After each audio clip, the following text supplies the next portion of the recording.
যেমন হাতে পায়ের আঙ্গুলের ফাঁক যাতে ভিজা না থাকে সেদিকে আমাদের লক্ষ্য রাখতে হবে।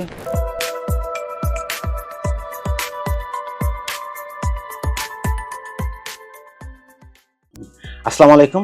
আজ একটি খুব যন্ত্রণাদায়ক এবং বিরক্তিকর একটি সমস্যা নিয়ে কথা বলবো। সেটা হলো যে হাতে পায়ের আঙ্গুলের ফাঁকে ঘা। আমাদের অনেক সময় দেখা যায় যে হাতে পায়ের আঙ্গুলের ফাঁকে অনেক সময় ক্ষত সৃষ্টি হয়, অনেক সময় ঘা সৃষ্টি হয়। কিছু কিছু ক্ষেত্রে দেখা যায় যে হাতে পায়ের আঙ্গুলের ফাঁকে চামড়াটা পাতলা হয়ে নরম হয়ে যায়। অনেক সময় দেখা যায় যে পায়ের আঙ্গুলের ফাঁকে ঘা তৈরি হয়, অনেক সময় সাদা আস্তরের মতো দেখা যায় এবং কিছু কিছু ক্ষেত্রে গর্তের মতো তৈরি হয়, যেটাকে আমরা মেডিকেলের ভাষায় ইরোসিও ইন্টারডিজিটালিস ব্লাস্টোমাইসিসকে বলে থাকি।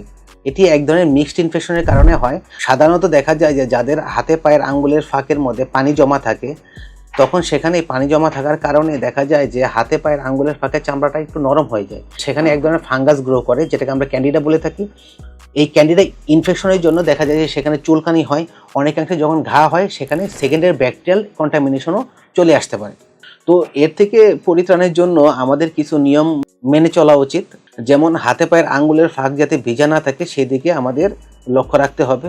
সাথে সাথে দেখা যাবে যে হাত পা ভিজানোর পরে বা হাত পা ধোয়ার পরে বা উজু করার পরে টাওয়াল বা টিস্যু দিয়ে যদি হাতে পায়ের আঙ্গুলের ফাঁক দিয়ে শুকিয়ে ফেলি, তাহলে এই সমস্যা থেকে সহজেই মুক্তি পাওয়া সম্ভব। পাশাপাশি হাতে পায়ের আঙ্গুলের ফাঁকে দেখা যায় যে অলিভ অয়েল ইউজ করা যেতে পারে। আমাদের অনেকের মোজা পরার অভ্যাস আছে, তো আমরা এক মোজা দেখা গেছে যে আমরা অনেক সময় 2 দিন 3 দিন পরে থাকি, সেটাও পরা উচিত না। প্রতি 1 দিন পর পর বা 2 দিন পর পর মোজাটা আমরা ধুয়ে আবার পরতে পারি।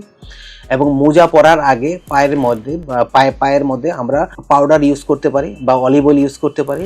বাসা বাড়িতে কাজ করার সময় আমরা house hold hand gloves use করতে পারি। সেক্ষেত্রে অনেকাংশেই এই সমস্যা থেকে মুক্তি পাওয়া সম্ভব। ধন্যবাদ।